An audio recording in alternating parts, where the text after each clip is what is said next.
naman akalain na hindi ko rin inaasahan pa. Narito tayo ngayon upang matunghayan ang napakainit, nagbabaga at talaga namang pinaka-inaabangan na latest issue ni Ate Erica. Sa pagpapatuloy ng ating istorya ay nalaman nga natin na malaki pala talaga ang ambag ni Lolo Ruel sa pagpapagawa ng bahay nila Ate Erica dahil siya na mismo at nanggaling na mismo sa kanyang bibig na siya ang bumibili ng mga materyales para sa bahay na ipapatayo kila Ate Erica. Kaya ang question nga daw dito ay naging konsentidor nga daw ba si Lolo Miguel dahil alam niya na mali na ang ginagawa ng dalawa niyang apo ngunit parang sumusuporta pa nga daw siya nung una. Kaya nung huli ay naiwan siya at ngayon ay kinakalaban niya ang dalawa. Nasabi yung gano'n or nasabi man niya hindi sila sinunod. Dito dalawang magkapatid. O nando na tayo. Ang akin lang balang sana si Lolo nagpakatotoo. Pwede. Or medyo masalimuot guys masalimuot, no? Support. More support. Siya yung tagabili ng materyales. Ay paano? Kung sana ay hindi nagkulang si Lolo sa paalala, hindi magkakaganito. Kung ang kalingap ang nagpabahay, hindi siya maiitsapwera.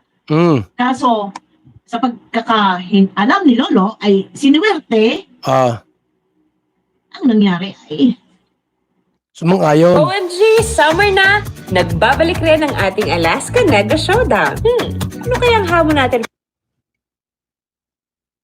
Bilisan mo, Bopel! diyak ka sa isang tabi. Goodbye, Lolo. Di ba? Ayun lang. Ang akin lang, huli na. Wala na. Nangyari na. Wala na po Siyempre, talaga. alam natin, Huli kawawa na si po. Lolo dahil pinabayaan. Inaaway ng mga tinawang mga tetaklong dyan. Inaaway si Lolo. Tapos ngayon tayo i-intra.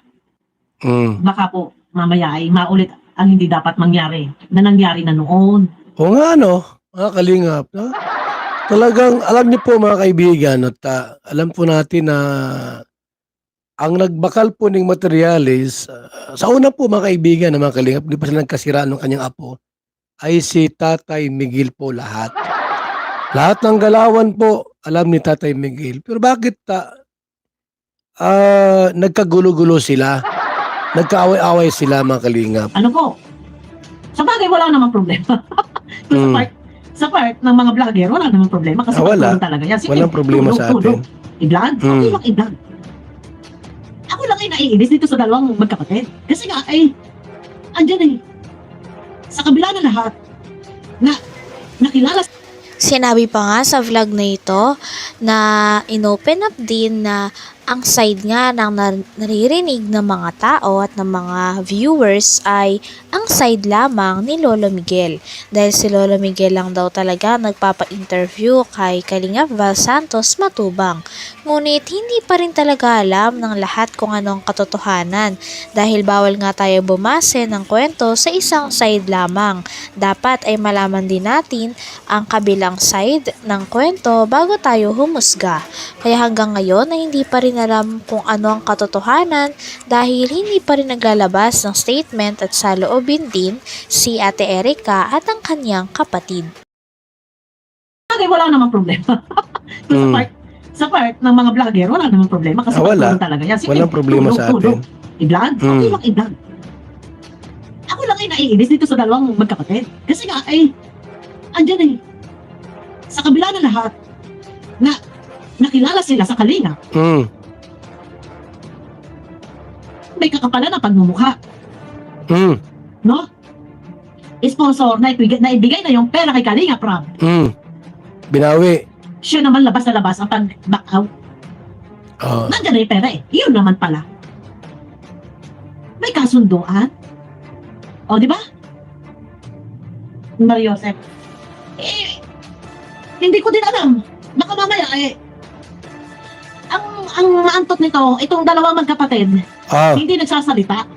Hindi lang natin alam kung ano ba ang buong katotohanan.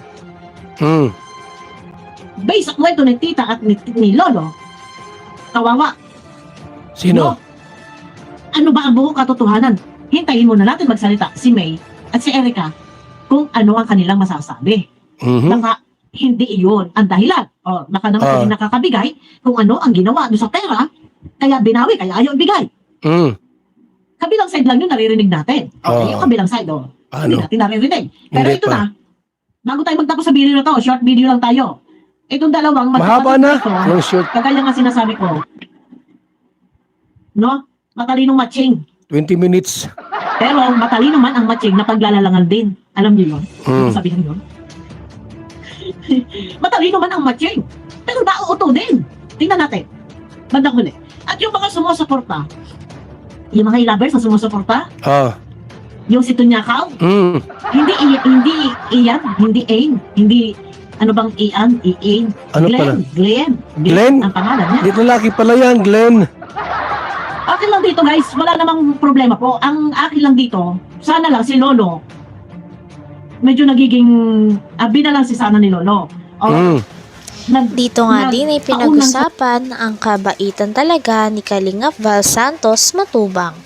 Ang bangka kasi ni Lolo Miguel ay kasalukuyan na hindi na nagagamit. Ito ay dahil nasira nga ang makina nito. Hindi na ito makakatakbo o makakatulong sa pangingisda ni Lolo Miguel, kaya naman nandun lang ito at nakatenga lamang. Kaya naman dahil sa kabutihang loob ni Kalingap Val Santos Matubang ay bibili niya ng bagong makina si Lolo Miguel. Sabi niya pa nga ay hindi daw ito dahil sa monetization na kinakita niya sa YouTube. Ito daw talaga ay galing sa kanya mismo. Dahil naawa siya sa mga senior citizen na katulad niya na walang hanap buhay at walang mapagkukunan ng pera. nagtaon ng salita siya dito sa dalawang magkapatid. Hindi niya sinuportahan yung kagustuhan mangyari. Ay siya pala ang tagabili pa ng tagabili pa ng materialis. bangka, ng materyales. Di ba? Dahil hindi nabibigyan, Yung bangka po ni Lolo Miguel, mga kalingap, nakatambay po nganyan. No, nakatambay po yung bangka po ni Lolo Miguel kasi sira yung makina. Pag ito po hindi maipagawa, itong bangka niya po, ito'y tuluyan pong mabulok. Kasi wala man silang perang pampagawa po doon sa bangka po nila. Nakita niyo sa vlogs ko po yung bangka po niya, mga kalingap. Yung bangka po nila, na inaangkin ng e-lovers, nandun po nakasampa sa itaas at hindi ginagamit. Sira po yung makina po. Hindi aandar yun eh. May dapat palitan. Mas malaki ang gastos pagka bibili ka ng mga ganong mga di ko alam anong sira duman. So, ako ay siyempre, senior na po yan. May issue man sila sa kanila. Tulungan natin no, na yung bangka po ay muling tatakbo. Kasi pag ganyan po, alam natin na may issue po, tapos wala naman silang kapira-pera, at yung bangka po binigay sa kanila ni John A, hindi magamit, sayang po yung bangka.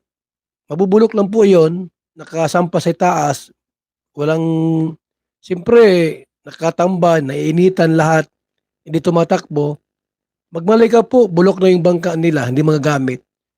Ang gawin ko po ngunyan, ngayon po mga kalingap, pupunta ako doon at bibili tayo ng bagong makina.